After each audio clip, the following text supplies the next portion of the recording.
Now, what's happening is as India is moving to Robustas, what you're seeing is that Robusta as a plant requires a lot of water. Mm-hmm. Now, you might save on pesticide and you might save on all of these other things and labor, but you need water.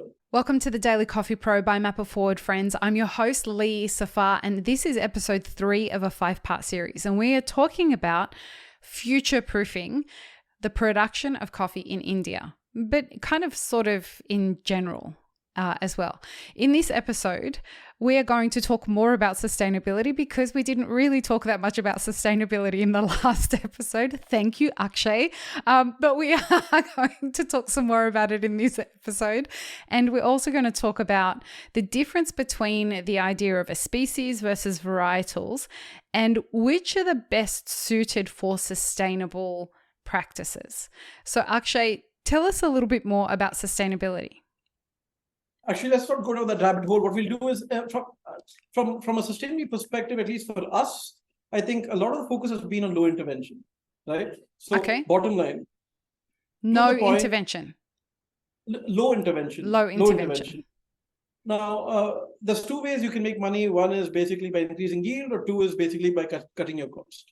So Right. I'm saying let's look at cutting our cost as well as reducing our footprint on the environment. Mm-hmm. That is the lazy way out. Right, and Mm-hmm. I would rather take that than the intensive way out, which involves more work. So we've been really looking into low intervention coffee species or varieties, and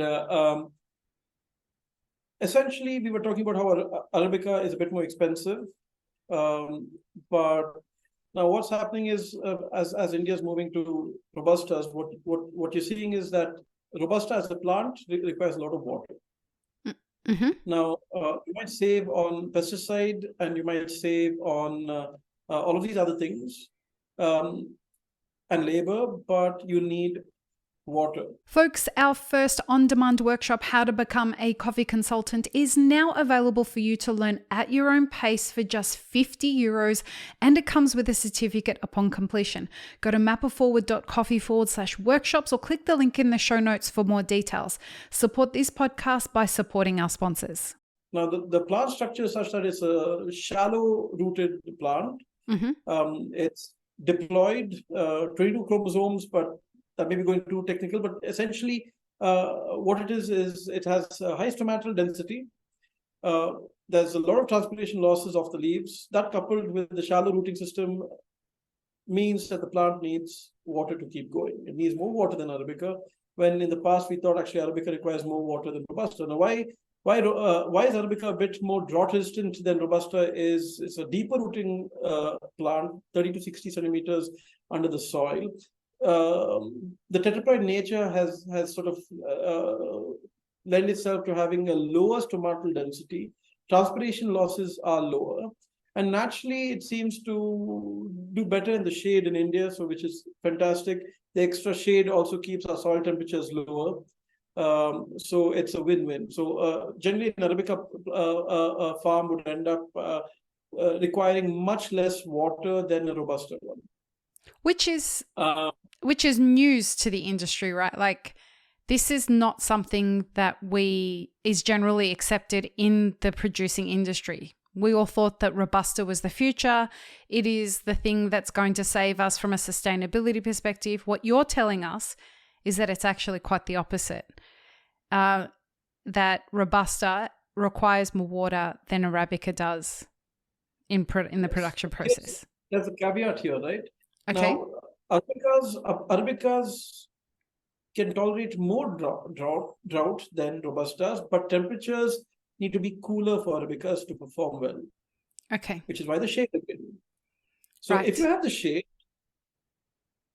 you can make. We've seen on our own farm a difference of about 5 degrees between in the shade and out. Wow. Okay. Right? So that helps quite heavily. Now, but again, our perspective is climate change is happening whether we like it or not. Mm-hmm. So rather than try and turn climate change back. We look at how we can actually work with climate change and find things that are going to work when the climate changes. Mm-hmm. And we've been doing Excelsa since 2000. I've been doing Excelsa since I'm a kid. I mean, this is a very interesting story. I'm going to make it quick. Basically, every time I came to the coffee farm, that was once every 3 months, my grandfather would say, okay, Excelsa is the best coffee in the world. Drink it. It's the tastiest. And I believed him. It was fruity. It tasted good. Fantastic. Those days, I drank coffee with milk and sugar. And it was fantastic. So I believe this was the best coffee in the world. And he said, because it's the best coffee in the world, we keep it to ourselves. We don't sell it. Only now did I realize that there's no commodity price. It was never sold. It was basically kept. So when we first started exporting coffees, we sent this Excelsa to a roaster in the UK who said this was horrid. It tastes like burnt rubber. But anyway, so that's a story for another time. So we've been doing Excelsa for a while. Mm-hmm. And so during a bad summer, you can see the Robusta plants wilt, you can see the Arabica plants wilt. The Excelsas look absolutely fine. They don't skip a beat. I mean, they look as healthy as when it's raining. And we started looking into it, and then we came across some of Dr. Davis's research and how they're looking at Excelsa as a drought-resistant species, and we had already started keeping track of data such as caffeine and outturns, and outturns is the amount of fruit to clean coffee ratios, because Excelsa is a bit weaker than Arabica and Robusta. We had been keeping track of cup score, and we had already identified certain plants that have been cupping significantly higher. We have plants that have higher outturns as well. And we started talking to Dr. Davis and the Indian Coffee Board about our Excelsas, and so after a bit of research. Yeah, go on. After a bit of research. The Excelsa shoot to root ratio is fantastic. It's super deep rooted. That, coupled with the really thick leaves, reduces transpiration. The stomatal density is lower than that of Robusta. So it's losing very little water. And I mean, we've seen stem borer attacks on Excelsas, but they don't skip a beat. Some of them we've seen are susceptible to leaf rust, but majority aren't. It's hardy. We do not fertilize it. However, of course, we fertilize the rest of our plants, so there is going to be runoff. Yeah. But Dr. Davis mentioned that in Uganda, they don't fertilize at all. For Excelsa? They don't really fertilize in Uganda at mainly. All. I mean, mostly for anything at all. Oh wow! Okay, so the question I have for you though is, how does the Excelsa cup? So we've got certain you could call it varieties. I mean, at the moment now, Excelsa is a variety of Liberica, but it's okay. I mean, I don't think that would be fair, because it's very different from Libericas, from the way it cups, to the amount of caffeine it has, to the structure of the fruit, to the flowers. Again, that comes back to your question: what is a species and the varietal?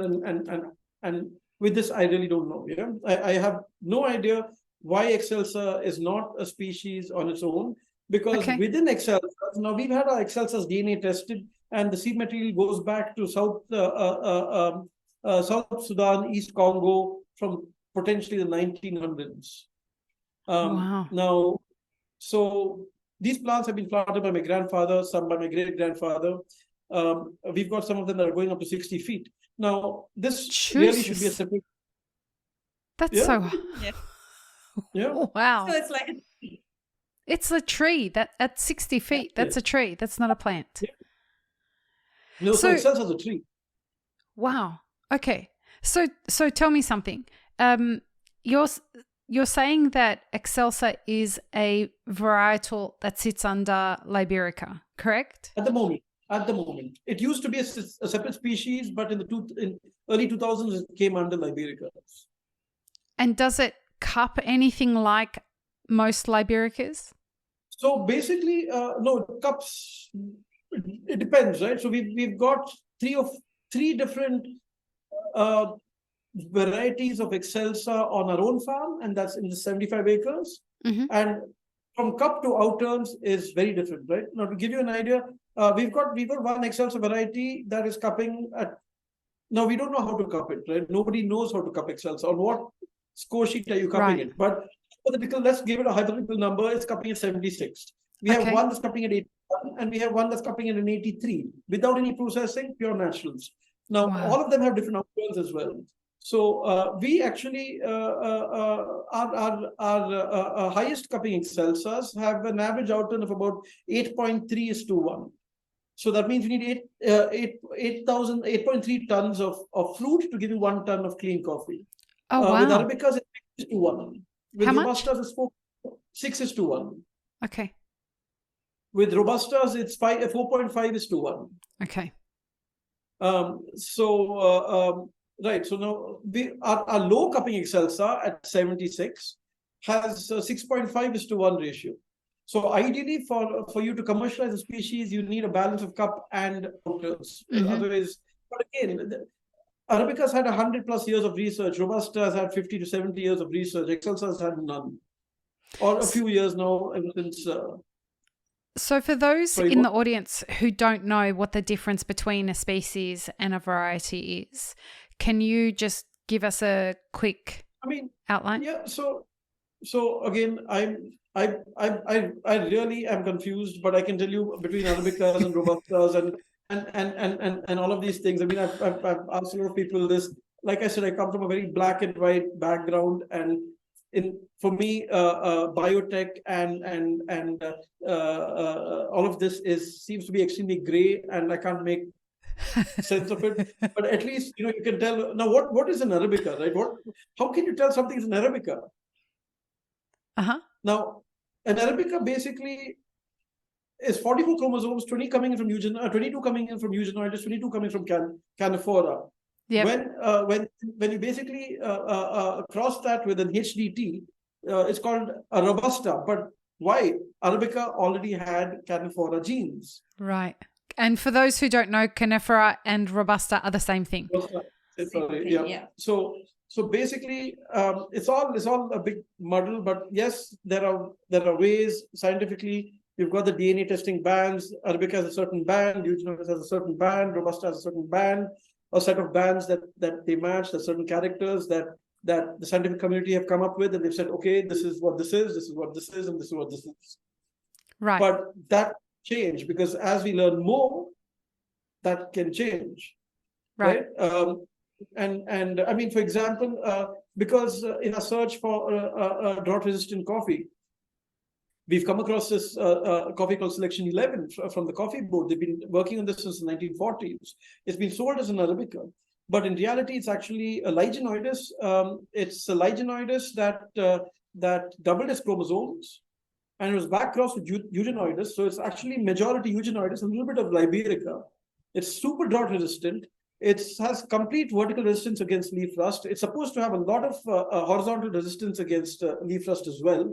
It's been grown in completely open conditions in a new growing area in India, in Andhra Pradesh, which is really dry. It's super low intervention. The only drawback was smaller bean size, which the specialty industry doesn't care too much about. No, we don't. And we shouldn't care about these things. However, it's been crossed now with HTT to increase the bean size, and this variety is being released called 4595, which now has a lot of Eugenoides, some Liberica, some Robusta genes. It's a mishmash of all these things, but it's amazing because it's hardy. So Eugenoides is super hardy. Is a super hardy plant on its own. But that coupled with some of the Liberica genes has made it even hardier. And now crossed with HTT, it comes close to what a normal Arabica would look like. And I think this is where we should be heading, looking at species that are low intervention, like these species, or it is an Arabica at the moment. Now, and you know what I might do? I might stop you there, because this is going to go into our next episode, which is the preferred species for future proofing. So just before you start that conversation that's actually on the next episode, let's wait for the next episode to follow that. Super interesting. I'm learning a lot, and I hope that the folks who are listening are also learning a lot. Thank you, guys. Peace, love, and peanut butter. Have an amazing rest of your day, folks. Thanks for tuning in, friends. There are 2 ways you can support this podcast. Firstly, become a paid member of our YouTube channel. Secondly, you can join our Patreon for as little as $3 a month. Don't forget to subscribe and like this video before you leave, and check the show notes for more information. Now, this is what you should check out next.